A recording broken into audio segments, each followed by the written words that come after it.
What's the story, Morning Glory? What is the word, Hummingbird? Thank you so much for clicking on my channel and for joining me for this review of 90 Day Fiancé Happily Ever After, Season 9, Episode 13.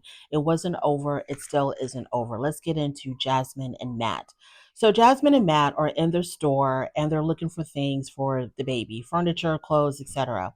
And Jasmine sees some old man hats that remind her of Gino. So, she takes one of the hats and she looks at it and she's like, "Oh, this reminds me of Papa Gino." And I'm like, why does she continuously bring up Gino's name whenever her and Matt are together? Because she did this before when they were at the ultrasound clinic. The lady working at the front desk, her name was Gina, and Jasmine made a big deal about how it's so similar to her husband's name, Gino. And then she makes a joke about, well, I'm going to name this, must be a sign to name my daughter Gino. And even though she was joking, I know that kind of made Matt feel some type of way. And that type of a joke, it's almost like you are trying to incite something or you're trying to start something to tell your current boyfriend whose baby you're having that you want to name your daughter after your estranged husband who he cannot stand. It's almost like, she wants these men to fight over her. She wants to start problems between these two men. That was just a very weird thing. But that was last week's episode. So let's talk about this week. So she's looking at this hat and she's telling Matt that, the hat reminds her of Gino. Why would you do that? Why are you constantly bringing up Gino when you're with Matt? Anywho, so Matt is still struggling about having a girl, and she's picking out a whole bunch of pink stuff for her baby. And he tells her, it's okay to pick a color other than pink. And so he starts showing her some boy clothes and saying that, well, what about this? And what about basically like he's still struggling with the fact that he's having a girl. And Jasmine is over it now. And Jasmine point blank asks him, what is your issue with women? And he gives this very convoluted explanation that because he's the oldest of his siblings and he's a male, he expected his firstborn to also be a male. Because I guess in his mind, he talks about how because he's the oldest, he's like a protector and a provider for his siblings. And so he wanted the same for his children, for the oldest to be a boy, I guess, to be a better protector than a girl would be. I don't know. The reasoning, his explanation was so complex, it was overly complex. And I'm like, Matt, just say that you want to have a boy because you want to do boy things with your son. You want to do the things that you grew up doing, the things that you like, the things that you're familiar with, sports, fishing, fixing cars, or whatever it is. Just say, keep it simple. That's basically what it is. The things that you are most familiar with, that you can mostly identify with, are the things that you want to pass on to your own child. And you feel like you can't do that with your daughter, which you very much can do that with your daughter. You can go fishing with your daughter. You can play ball with your daughter. You can do all the things with your son that you do with your daughter, and your daughter might actually enjoy it. And just because you have a boy, it doesn't mean he wants to play football and he wants to go fishing. He may not want to do any of that stuff. So putting these preconceived notions on your child is it's a little bit ridiculous because children are their own people and they like what they like and they do what they want to do. And just because you like it doesn't mean that they're going to like it. So it's understandable where he's coming from, but I think that the reason that he gave just kind of made it overly complicated. This whole thing about the oldest has to be a male because they're just better protectors for their siblings, it's absolutely ridiculous to me. So I don't know why he's overcomplicating it. You want to do boy things with your son, and you think that you can't do that with your daughter. So he gives that explanation, and Jasmine tells him that she was rejected by her dad for being a girl. Now, when I heard her say that, my first thought was, I think there was more to it than that. There's never a reason or an excuse for a parent to abandon their child unless it's inflicting some type of harm to the child. Then, yes, keep that person away from the kid. But if there's no issue of any kind of abuse or anything like that, um, the fact that she said my dad abandoned me when I was 3 years old because I was a girl, that could be it. That's her life experience. I'm not saying that that's not true. That's what she experienced. That's what she believes. So we have to accept that. But I tend to believe that there was something else going on for a father to abandon their child. It had to be something other than just, oh, you're a girl. Okay, I'm out of here. It could be. He could be that much of a you know what. Okay, it definitely could be that bad. But I just have a feeling that he probably left his family for other reasons and not just the fact that he had girls.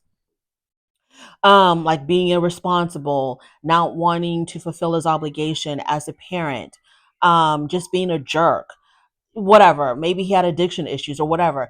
I just felt like it was something deeper than that. But if that's what she says, that's why her father walked away from her, then that's what it is. So Jasmine threatens to leave Matt if he doesn't change his mindset. And I don't know if Jasmine is acting like this for the show because she's been on this show for a very long time, so she knows what works and what doesn't work as far as creating drama for a storyline. But I felt like she was putting 20 on 10. It's okay for Matt to feel disappointed that he's not having the boy that he envisioned. That's a normal, natural feeling. Um, so he's going to love his daughter regardless. I don't think Matt is a horrible person. I don't think this man is incapable of loving a female child.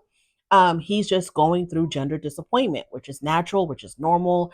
You know, normally women, not normally, but more often than not, women want girls and men want boys because we're familiar with our own gender and whatever we experienced growing up. That's what we're most familiar with. We want to experience the same thing with our kids. So, excuse me. So for her to be like, "Oh, I'm going to leave him if he doesn't change his mindset." I was like, "Girl, you're doing a little bit too much." So Jasmine storms out of the store and she's in the parking lot by herself and she's talking to us about how she doesn't want her daughter to experience what she went through with her father. And she calls him an F boy. Once again, I'm not understanding the dramatics. Gender disappointment is real and it's okay and it's normal. He'll get through it. He'll get over it. He'll get over it before the baby's even born. So I was just like, why are you releasing all of this anger on this man for feeling something that is very normal and natural? So Matt comes out of the store. Unfortunately, he comes out empty handed. The clothes that she had picked out and threw at him before she stormed out of the store, he didn't buy. So now she's upset that he didn't buy anything for the baby. And she tells him that at least Gino would have bought something for the baby because he would have appreciated having a child regardless of the gender. She told this to Matt, her current boyfriend, whose baby she's having. She said this to him. So why in the world are you comparing the two men? And why are you? This is the thing that Jasmine does. She loves to hit below the belt. She loves to attack. Um, she loves to use your most vulnerable situation against you. You know what I'm saying? This man feels some type of way towards Gino. He feels like Gino was a horrible husband, that Gino was abusive, um, emotionally, mentally towards Jasmine, that Gino was lying to Jasmine, was using Jasmine.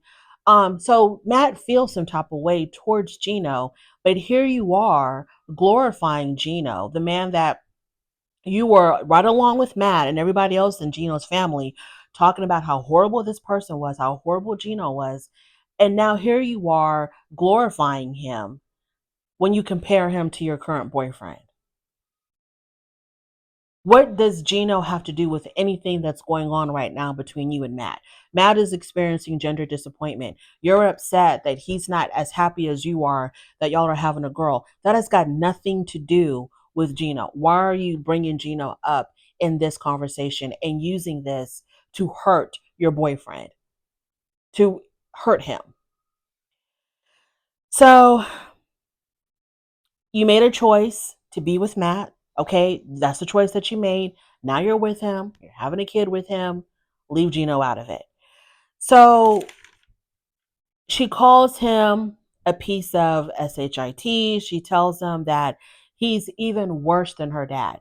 So after telling Matt this story about her traumatic childhood, how her father was so horrible of a person that he abandoned her just because she was a girl, according to Jasmine, which to me is like the lowest of the low almost. Anything lower than that, it would be like a very abusive parent. You are walking away from the kid that you created, knowing that you had a chance of having a girl, but you're walking away from the kid that you created, abandoning her at the tender age of 3 just because she was born a gender that she could not control. Okay, she didn't choose to be a girl. So the Lord blesses you with the daughter, and you're like, oh, this isn't good enough for me. I wanted a boy. I'm out of here. You're saying to your boyfriend that he is worse than that, even though he has no intentions of leaving you or the baby. But then again, let me just stop right there. So she tells him that the baby could feel the negative energy when they were at the ultrasound clinic and they found out that they were having a girl, that his reaction was very negative and that the baby could feel that. And he acted like, I don't know what you're talking about. The baby can't feel that, or the baby doesn't even understand English. And then she got even more upset at him and she called him an idiot. And he tells her that she's angry all the time, and he tells her this is how it was with Gino when she was always screaming and yelling all the time, and he didn't want to sleep with her because of this type of attitude that she has. He's not telling me anything new.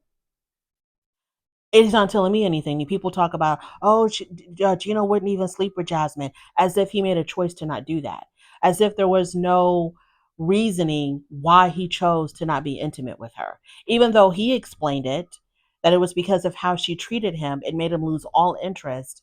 And now Matt is saying the same damn thing. He's like, well, now I understand where Gino was coming from when he didn't want to sleep with you because of how you treated him. All this yelling and screaming and and the insults. Like, you said that he is worse than your dad, who left you at the age of 3, and you compare him to Gino by saying that Gino would appreciate this child more than you because Gino always wanted to have a baby, and it wouldn't have mattered to him if he had a boy or girl. Just because the man walked out of the store without the clothes that you threw at him. He tells her, okay, that she's angry all the time, blah blah blah. And I guess when he said that to her, when he said, this is, I can see why Gino didn't want to sleep with you because you're always angry, screaming and yelling. I guess that hit a chord with her because then she turns on the waterworks and now she tries to portray herself as the victim, and she's crying now and she's saying, you don't understand how hard it is for me to have a baby and I'm almost 40 years old. What does that have to do with what he just said? Can you address what he just said? He just said that he understands where Gino was coming from when he didn't want to sleep with you because of how you treated him. Can you address that, please? No one's talking about your geriatric pregnancy. We're talking about how you treat the men in your life. So through her tears, she whines that, and you couldn't even buy the baby clothes. Like, he's incapable of doing that. You threw the clothes at him. I guess his focus was, well, let me go see if my woman is okay because she stormed out of here pissed off and she's throwing things around in the store. Let me go check on my woman. Maybe that was his priority, not going to the cash register and checking out the baby clothes, which aren't going anywhere. And like, why are you throwing that back in his face? He was more concerned about you. That's why he came out here to check on you. But now you're going to throw it in his face that he didn't come out with the clothes that you threw. Like, if those clothes were so important, you could have bought them. You could have gone up and rung. You could have gone to ring them up at the cash register. He tells her to relax and chill, which really grates my nerves whenever a man tells a woman that. But I feel like in this situation, it probably was fitting because she was really overreacting. Like, her attitude, this whole entire scene was just really overreacting.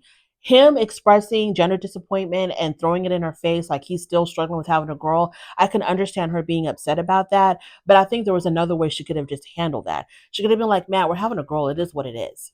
Okay, it is what it is. We're having a girl. So put that green stuff back and go pick out something pink. So in the car, he tries to explain himself of where he's coming from, that he has a lot of anxiety about being a parent, and it would have been a little bit easier for him if he was having a boy. But because he's having a girl, it just adds on to the anxiety of being a first time parent. And he's just worried about, being able to be a parent to this little girl that he wasn't expecting to have. And as he was trying to express himself, Jasmine was just very flippant about it, and she was like, okay, message her loud and clear.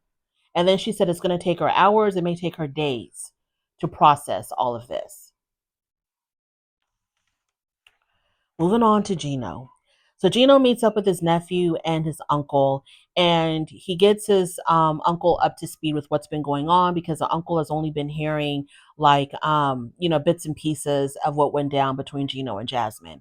Gino tells us that his heart was really broken when Jasmine told him that she was pregnant with Matt's baby because she was supposed to be having his baby. Gino tells his uncle about, how Jasmine wanted the open marriage and that she's going to be moving to Florida with Matt and that they're expecting a baby. And the uncle was really devastated.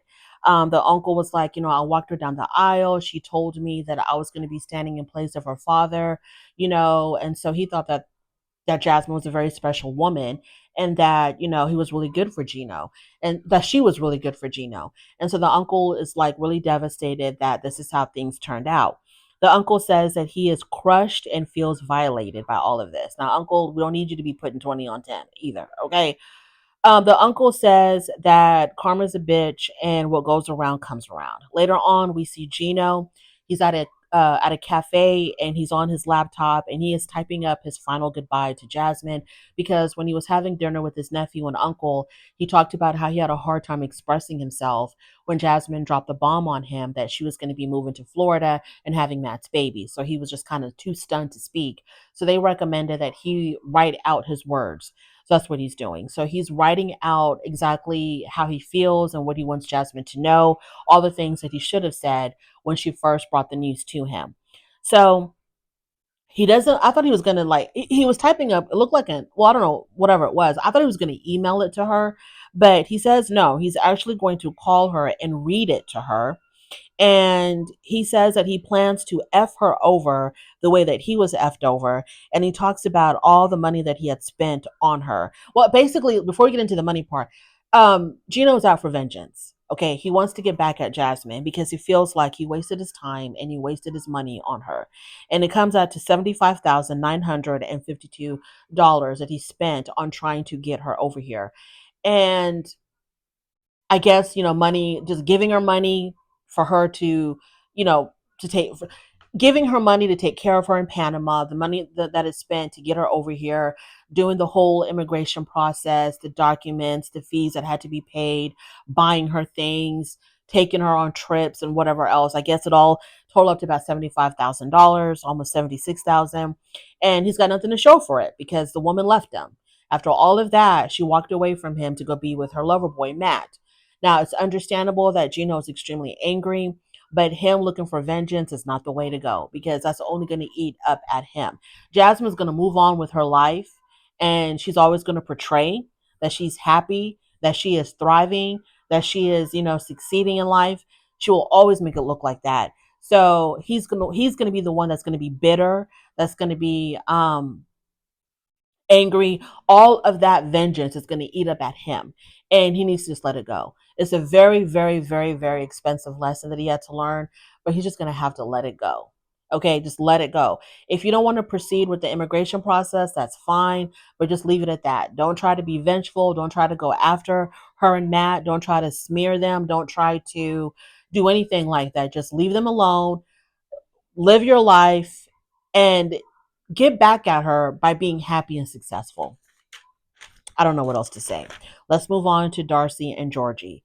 So they are doing one last Bulgarian tradition, which is walking across burning coals. Of course, Darcy wasn't going to do that, so Georgie carries her across the coals that he walks over barefoot. Okay. So while they're packing up in their hotel room, Stacy and Florian come over and they talk about Georgie being finally able to travel, I guess, because I guess he has his visa or whatever. I don't know exactly what his immigration status is because I never saw um Darcy and Stacy's spinoff and how they met their men, and I don't know anything about that. So I guess he's able to travel now. He can travel. And they talk about him returning to see his family more often. And Georgie says that he plans to return, but like he wants to return alone. And he says that he's got business that he needs to take care of in Bulgaria. And so Florian wanted to start some mess because he was like, what do you mean you have business that you want to take care of in Bulgaria? Like, what is it that you want to do alone in Bulgaria? And Georgie explains that he wants to look for like an apartment or a condo in Bulgaria to buy. For whatever reason, Darcy just exploded about. She was like, "What do you mean you want to get your own apartment? So you're doing all these plans um behind my back. You have all these plans that you're not telling me about. Like you don't tell me about your promotion. You don't tell me about how much money you're earning." And then she says that he Stacy says that Georgie is selfish and secretive, and Darcy gets mad as if he's like already bought this condo and he's planning to turn around and come back to Bulgaria alone without her to stay in this condo, this bachelor pad. I mean, she really went off on him. And then Stacy didn't make it any better by adding fuel to the fire and like egging on her sister to go in on Georgie. So they're accusing him of hiding money. And then Darcy says, "I knew that you were just using me for a green card." I mean, they went off the deep end. I don't understand why these two sisters don't support each other's relationships. Because on the last resort, um, Stacy talked about how Darcy had a very, very close relationship with Florian that made her uncomfortable, that made her feel left out. She made it seem like there was something weird going on between Darcy and Florian, and that Florian preferred Darcy over her, and that Darcy preferred Florian over her.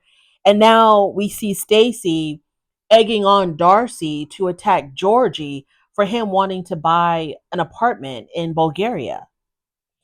So they go down to the hotel lobby because Darcy was so upset she left. So they're in the hotel lobby now, and Georgie comes down, and the argument continues. And Darcy tells him, "You know what? Since you're all about money, I'm just going to write you a check and give you all my money because that's all you care about is money." I think that's the point of view that she was coming from. And he tells her, "You don't have any money because you're broke." And he looks at Stacy and goes, "You're broke too because all y'all do is buy clothes. Both of y'all are broke." And then Stacy looks at her husband, Florian. She's like, "Aren't you going to say anything? Are you going to let him talk like this to your wife?" And Florian was like, I'm in my thoughts. I'm in my own thoughts right now. What is going on?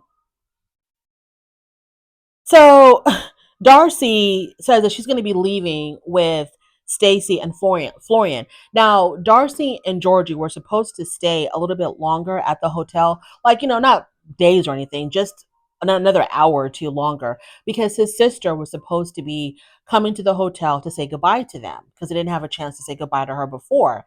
So they were going to wait for the sister to say goodbye to her, but instead, Darcy leaves with her sister and Florian, and didn't even care about saying goodbye to Georgie's sister. I guess I'm pretty sure she forgot because she was so upset about him getting this apartment in Bulgaria. I think she forgot. So the sister shows up, and all she sees is her brother there without Darcy.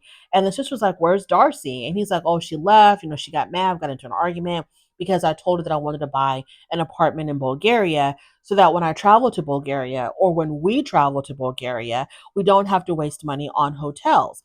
So his explanation to me made a lot of sense, unless y'all know something I don't know about Georgie. But his explanation to me made a whole lot of sense to get a place there, to be able to travel there more often. And instead of wasting money on hotels and stuff, they can just have their own place to stay in.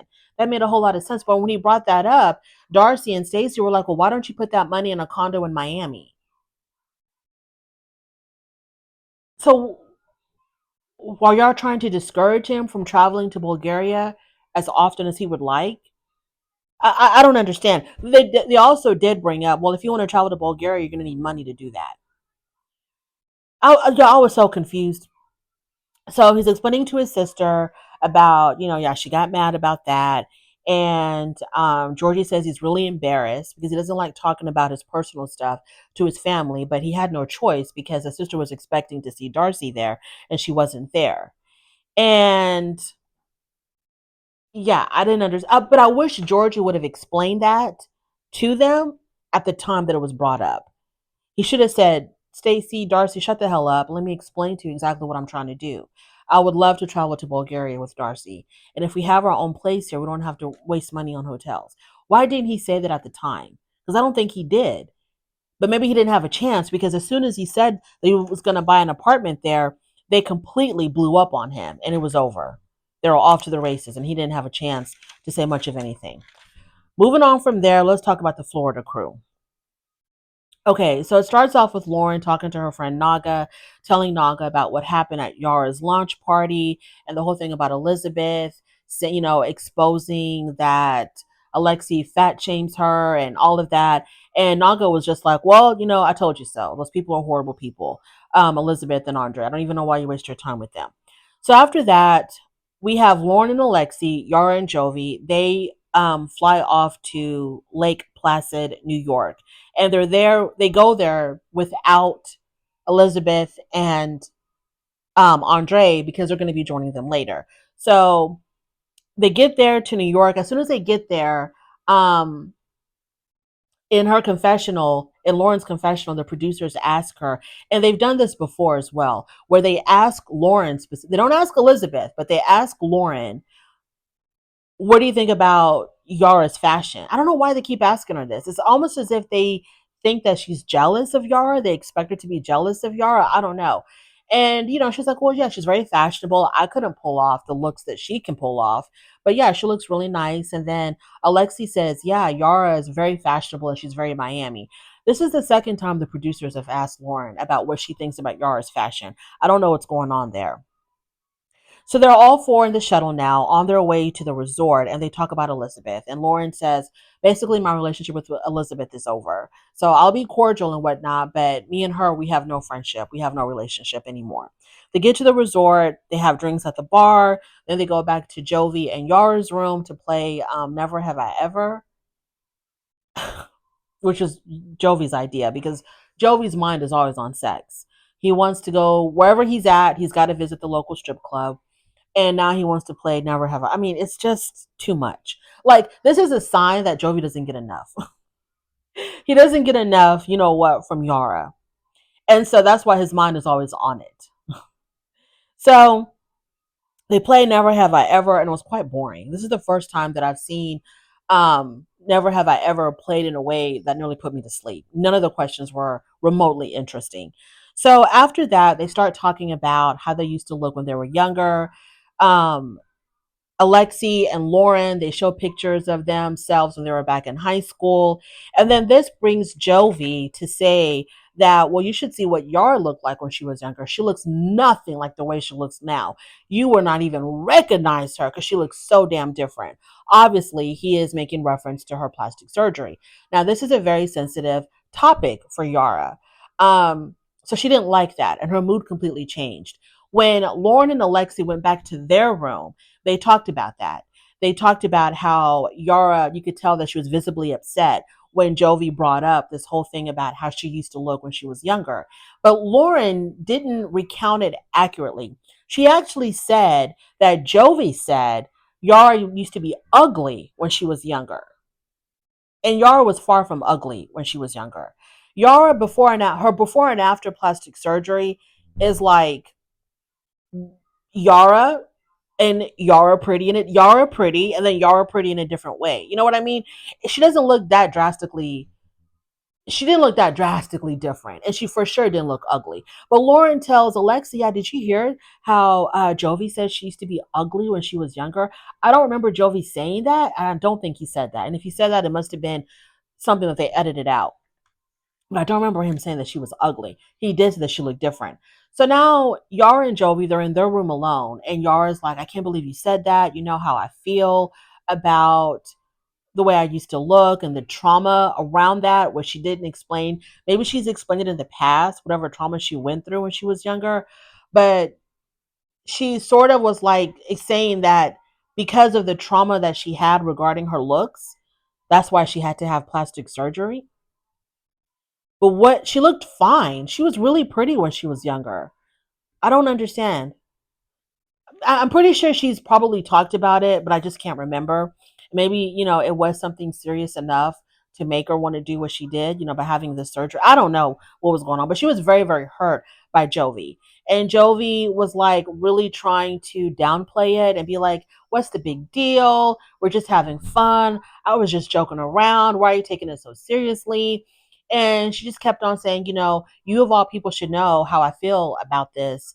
And I had to go through therapy, to deal with my childhood trauma. And now here you are poking fun at it. And she even said, you have no room to talk about when it comes to looks. I don't talk about your looks. She says, I don't talk about your looks. I don't talk about mine.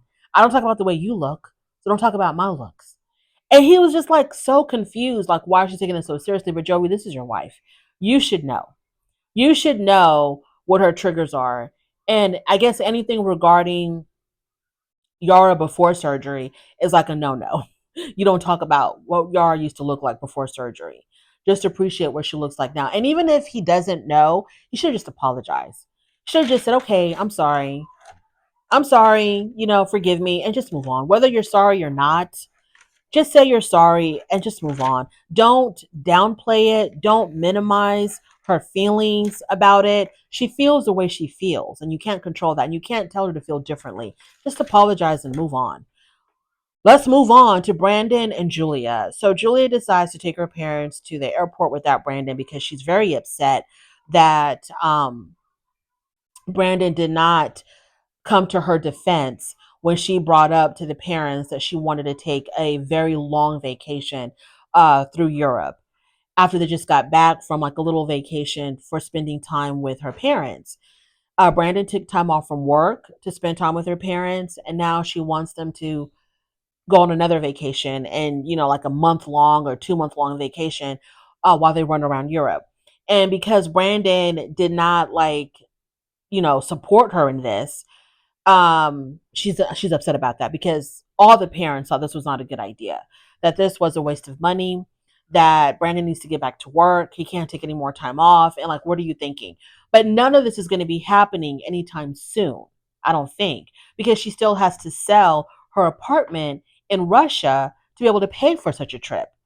So I don't know what the big deal was. So she's upset about that. So she tells Brandon, I'm going to take my parents to New York by myself. So she leaves. And as Julie and her parents are driving away, Brandon's mom tells Brandon, oh, don't worry about her. She'll be fine. But you always have a place here. You always have a home here. And when she said that, it made me feel like she's always trying to make her son think if you have to leave her, it's okay because you can always come back home to us. So you always have a home here. Like she's always, not always, but she's like referencing to life after Julia or life without Julia will be just fine, Brandon. Don't fret. Don't worry about that. If it doesn't work out with her, we got you. We got you. That's what it seems like to me. Instead of trying to help the situation, like letting him see her side. I don't know. Just do whatever you can for your son and his wife to get along better with each other instead of telling him that life after Julia, you're going to be just fine without Julia. If it gets to that point, don't worry. We got you. Life will be just okay without Julia. I don't know. I think that kind of sucked. If they're having a problem, I think as parents of the married couple, unless there's abuse, as parents of the married couple, you should try to help them get through their problems. Julia, see things from his point of view. Brandon, see things from her point of view. Try to help them get through this hump. Not pull your son away from his wife and make him feel like, you know, oh, life is just so much better with my parents than it is with my wife. I just really didn't care for that at all. And that's all I have to say, y'all. Thank you so much for joining me. I really do appreciate it. On your way out, please don't forget to rate the video if you like this content, subscribe to my channel, and I'll definitely talk to you later.